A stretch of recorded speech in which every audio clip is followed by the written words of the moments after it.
A Hertfordshire woman has been told that she won't get any compensation for being given contaminated blood as a child. Nicky Jones from St Albans. Well, Nicky, you've been in before, and it's such an incredible story. I hope you don't mind if we recap for some of the listeners who perhaps didn't hear you before. You're haemophiliac. That's correct. And when you were quite young, you had a blood transfusion? Yeah, I had...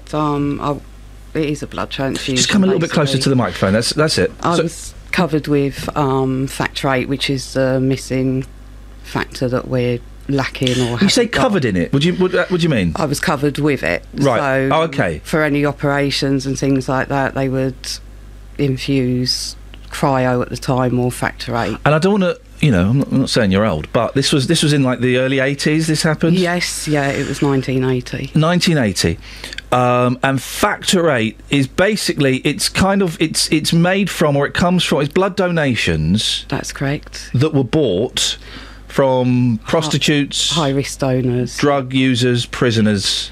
Yep. And this was kind of before. This was before the AIDS epidemic. It was before we kind of knew that. Before we knew about that, but it's part of what some of us could have got, as well as the hepatitis C. And so you had this when you were 7 years old?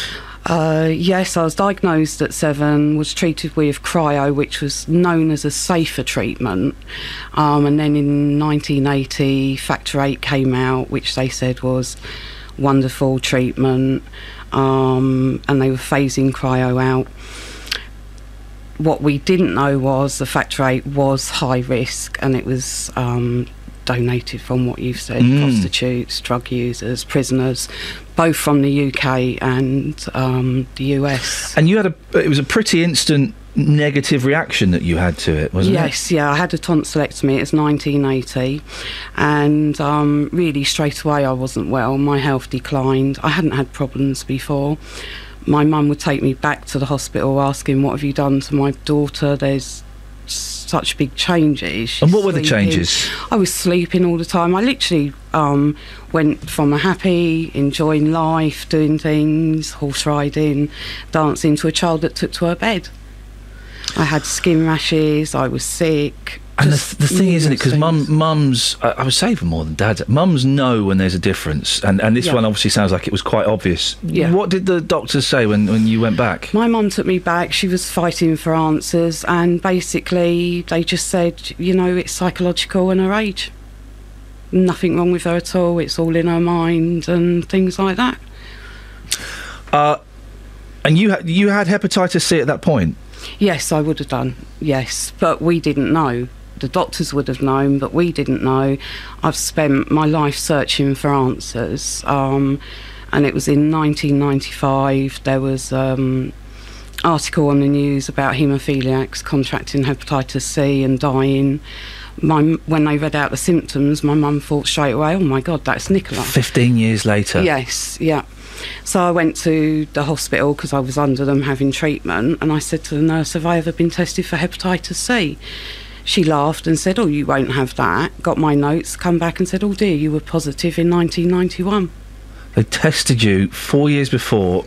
And hadn't told you? No. This story I just find incredible, and I'm surprised that this isn't a bigger scandal. It has been in the news recently. Last time you came in, it was to talk about a report that had been conducted in Scotland and was just about... what was that, the McPherson... the Penrose Inquiry. The Penrose Inquiry. Yes. What happened as a result of that?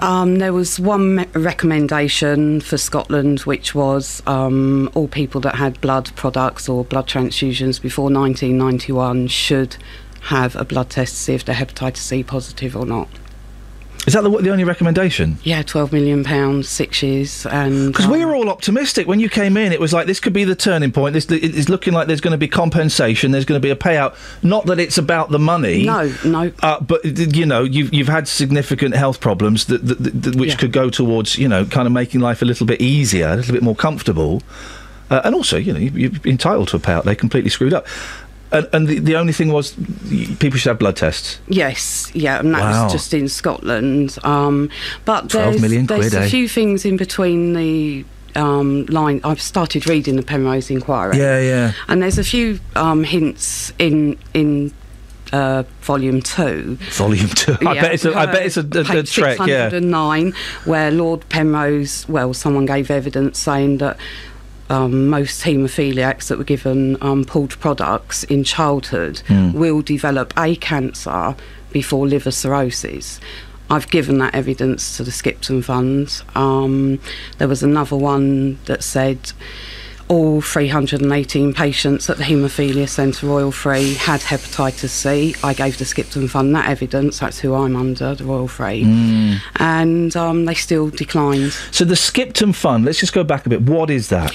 It's it's a fund set up by the government in 2004, by the Labour government, and it gives ex gratia payments to victims or people that have been given hepatitis C through contaminated blood or blood products. And you've been rejected for this? I have, yes. What kind of money would you have got? They have two-stage payments. The first stage payment is £20,000. Yeah. And if you go on to develop liver cancer, it's another £20,000 or £25,000. So why were you rejected then? I was rejected because they are saying that I didn't have a positive PCR test. I've got no idea what that means. Okay, it's a test that came out in the early 90s to check if you had hepatitis C or not. Right. Obviously, if I'm being told in 1995 that I'm hepatitis C positive, there would have been a result. There isn't one in my notes, but then there is half of my notes are missing from the centre. I've recently found out that why I was changed on to Factor VIII, which we know is high risk, they kept my father on cryo, the safer treatment.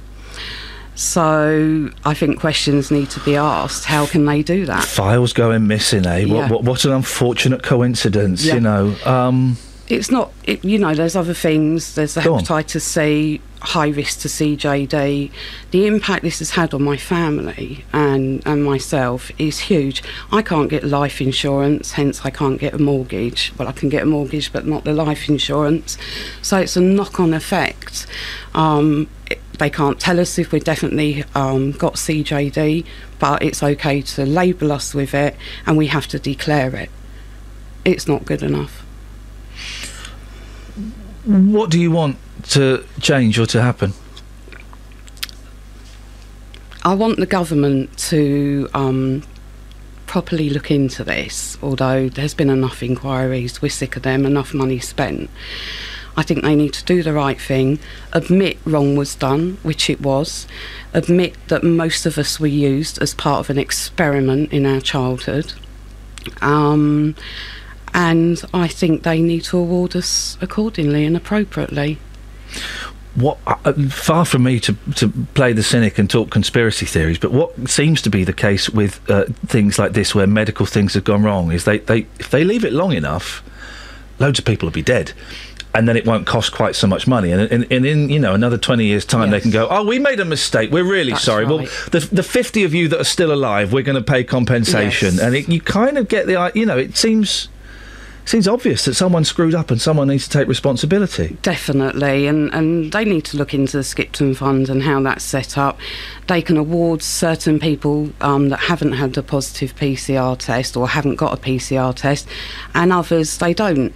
So they pick and choose. Nicky, we're running out of time. What do you do now? As in? Well, where, is there any way you can go? I really don't know. I'll have to get on to my MP and see what can be done. I'm not holding my breath. I'm so sorry, because when you came in, it was such a sad story, but there was, it was full of optimism, and, that potentially something great was about to happen, and some people were going to make the right decision, and, well, it turns out they bottled it, or for whatever reason, they didn't. That's right. Will you keep in touch and let us know how it goes? I will, and thank you all as well. No, listen, it's a real pleasure. We wish you the best of luck, Nicky. Thank you very much. Thank you.